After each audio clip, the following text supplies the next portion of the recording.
বিশ্বকর্মা পুজোতে ঘুড়ি ওড়াবার একটি প্রচলন বহু বছর ধরে রয়েছে। তখনকার সময় পাড়ার ছেলেরা সুতোতে মাঞ্জা দিয়ে সেই সুতোর ঘুড়ি ওড়ানো হতো। আর সেসব এখন অতীত। চায়না সুতোয় বাজার দখল করে নিয়েছে, আর সেই সুতোতে গলায় হাতে পায়ে লেগে বহু লোকের জীবন চলে যাচ্ছে। আজও ঘটলো এমনই এক মর্মান্তিক দুর্ঘটনা।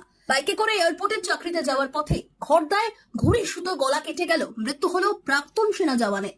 এয়ারপোর্টে কাজে যাওয়ার পথে ঘুড়ির সুতোতে গলা কেটে মৃত্যু গৌতম ঘোষ নামে এক প্রাক্তন সেনাবাহিনীর জওয়ানের। ব্যারাকপুরের বাড়ি থেকে বাইকে করে যাওয়ার পথে খড়দার কাছে কল্যাণী হাইওয়ে এক্সপ্রেসের উপর এই দুর্ঘটনাটি ঘটে। সঙ্গে সঙ্গে তাকে খড়দার বন্দিপুর হাসপাতালে নিয়ে গেলে সেখানেই তার মৃত্যু ঘটে। চিকিৎসকদের সূত্রের খবর, গলা কেটে যাওয়ায় অতিরিক্ত রক্তক্ষরণের ফলে এই প্রাক্তন সেনা জওয়ানের মৃত্যু ঘটে। এই মর্মান্তিক ঘটনায় এলাকায় শোকের ছায়া। গৌতমবাবু বুঝতেই পারেননি রাস্তার এপার থেকে ওপার হতে গিয়ে চায়নার সুতো চলে গেছে, আর তাতেই আটকে যান তিনি। একেবারে গলায় তাকে কলকাতার কমান্ড হাসপাতালে নিয়ে যাওয়া হয়েছে। মানে উনি ওই দিকে আসছিল, বুঝলেন তো, উনি ওই দিকে আসছিল, মানে ঘুড়ি সুতো বেঁধে গলা কেটে গেছে। কেটে যাওয়ার পরে দাঁড়িয়েছে, ঠিক আছে, দাঁড়িয়ে বলছে আমাকে হাসপাতালে নিয়ে চলো। তা মনে হয় কেউ নিয়ে যাচ্ছে না। লাস্টে আমি ওই দিক দিয়ে আসছিল, ঠিক আছে, আস্তে আস্তে আমি দেখলাম আমাদের বন্ধু বান্ধব আমি নিয়ে হাসপাতালে নিয়ে গেলাম।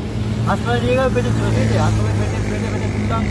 যখন ডাক্তাররা সব ট্রিটমেন্ট করে সেলাই ফেলাই করতে যাবে, তখন ওনার মানে জানটা চলে গেল। প্রশাসন থেকে ঘড়ির সুতোগুলো বন্ধ করা দরকার, এর জন্য অনেক মানুষের ক্ষতি হচ্ছে।